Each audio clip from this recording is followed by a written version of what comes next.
process. A lot of people have sticking points that they have because it's a home field advantage. Can you kind of walk us through the territory part of this? Yeah, it's a tough part of the process because most people that can afford to buy a franchise live in a specific part of the city and don't tend to visit other parts of the city. And so there's a lot of preconceived notion of where they will and won't do work. And I've personally had experience with this as a franchisee where the zip codes that you don't think are good are the best and the zip codes that you think are the best are the worst. And so one of the things that really makes a good territory today, tomorrow, and in the future is you've got to have balanced demographics. And I always put it into 3 categories. You need low to medium income areas.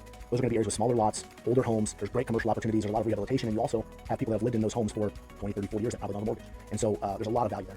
The second is medium to high income, more suburban areas, larger lots, newer homes, and those are going to be good areas. And then the third is you want some new growth areas. You think it's a 10-year franchise agreement. You want to be able to grow with the population. Now, there are some areas that just don't have that, like a lot of areas up in the Northeast, but for the most part, you can capture all 3 of those in the territory. You've broken down the 3 segments, Zach. Now, why is this important when building your business? So I'll tell a story. My wife and I had a painting franchise, and if you break Omaha up into 4 quadrants, Northeast, Southeast, Southwest, etc. The Northeast part of Omaha is the lowest income. In our first $1 million of revenue, 60% of the revenue came from that area, which we would not have bought unless we had to. So when I think back to that, there's a lot of things that we learned, and then we look at the data today. Different advertising strategies are going to look different with different demographics. So if you take let's just take the medium to high income areas, more suburban.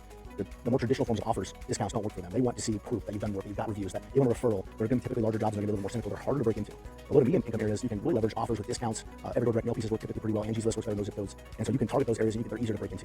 Now, the new home areas, it's a little bit of both, because when population is expanding out, there's new homes being built, and there's also some pockets of existing population. And throughout all of that segments, there's also commercial opportunities. And so you got to make sure that you have a balance, because the best zip code this year is not going to be the best zip code next year or the year after that. It is going to change quite a bit. So you're talking strategically about this opportunity with candidates that go through, you went through yourself. With Horsepower Brands, what's the most strategic approach that we take building out these territories? So we've taken an approach where we went through each market, where we use outside services, internal data, as well as people with a lot of experience, and we pre-map a lot of the areas around the country to include a balance of different socioeconomic areas. And so what this has done for us is it's made the territory a lot even easier process, easier to explain. And at the same time, one of the things that's very important in franchising is the more locations that we open around the country, Jacob, creates more volume, which gives us better access to technology, better buying power on products and inventory, and most of all, which I've personally experienced, is more best practices. If you don't have a good mapping strategy as a franchisor, you don't end up getting as many placements, which then there's a loss of value to the franchisees that are in the system in itself. And so what we're trying to do is how do we maximize the performance of every single location, as well as really helping make sure that we're growing a very healthy franchise system. And by doing both of those things, we can achieve much better results.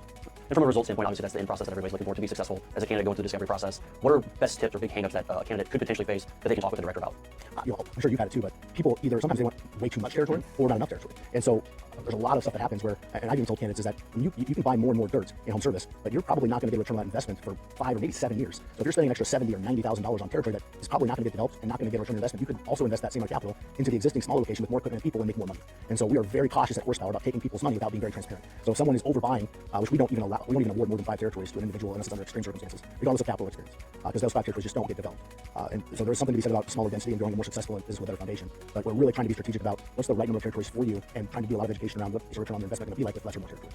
Zach, one of the things I consistently hear is I want to build a big business. People want to go in, they want to buy an entire metro, 10 territories. What's an initiative that we take here at Horsepower Brands to kind of talk more the dollars to revenue to make a successful territory? You can do it well, and that's a common question. You can look at home service as well as even brick and mortar. If you're looking at brick and mortar, you want to buy 10 locations. You're not going to open up those locations for a significant amount of time. You could have a 7-year development schedule, and you've invested all this capital up front, and you're not getting any return for a long time. And so in home service, you're buying more contiguous area. Well, in home service, somebody buys 1 territory and 5 territories, it's not going to do any difference in revenue in the first year. The only thing that generates revenue is equipment and people. And if you buy more territory, you're not increasing people or equipment most of the time. And so you really got to think about, are you going to have this business forever? Because if you are, which nobody knows forever is a long time, but if you are, then maybe your strategy is a little bit different. If you're planning on building this business and having an exit in 3 to 5 years, which is common, you're not going to get a lot of return on investment with the extra territories to an extent. Now, there are some opportunities where when you want to sell the business, you can create some speculation on. We haven't even developed territories 3 and 4 yet, and we've had this year-over-year growth. There's some attractiveness to that, and those territories are assets that can be sold. But we really try to ask a lot of questions and steer people into where we want to create this good level of expectations when we're in the process, so that when they launch the business and get through the 12 to 18 months, that we have a great relationship, and what they were expecting is reality.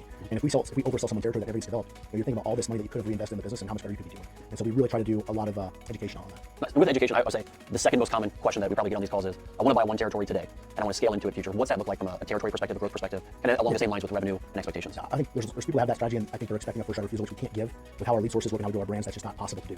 And so a question that I ask with the candidates that have that strategy is, if we move forward and you sign franchise agreements and you wire money for the franchise fees, and before you did it, I told you that the next day all the territory around you was getting sold, would you still move forward today? And if the answer is no, then we're not going to approve you as a candidate. You want to buy enough territory out of the gate to build a business that can meet your expectations. Hoping that it's available and coming back is not, with us specifically, is not a good strategy because of how fast our brands scale and grow. Most likely those areas will not be available, and you're going to be penny wise and dollar foolish. Now, on the flip side, there's candidates that say, I want market control, which I can probably more my personality. But at the same time, if you're in a 10 territory market and you have all 10 territories, you're only spending a little bit of advertising dollars. You only got a few trucks on the road, versus if we sold that area to 4 franchisees that all have, your advertising dollars is quadrupled. There's 4 times more trucks on the ground. There's way more referrals being generated. That market grows in itself a lot faster with more franchisees on the ground. So there's benefits to having a good neighbor.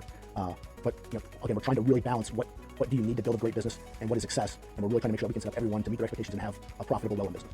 So Jacob, something that's unique in home services, and we'll call this a bonus tip, is in home services, when you buy more contiguous territory, you're opening up that business in all territories at once. In other concepts that are more brick and mortar or say fitness or helping you do that location-based, you buy 3 or 4 locations, you're only opening up the first one. And so in home service, if Can's doing an SBA loan, they can actually finance the additional territory cost as part of their loan because it's opening up at the same time. On the brick and mortar side, they cannot. So they're going to have a much bigger cash outlay for a brick and mortar for multiple territory than home service would. And I think that's where home service has a little bit of an advantage, is that because you're financing, you can get enough territory to build into versus just having to start with one and hope it's available. We need people that have confidence, that have grit, that can make decisions and pivot and move it. I appreciate you taking us through the territory process. 100%.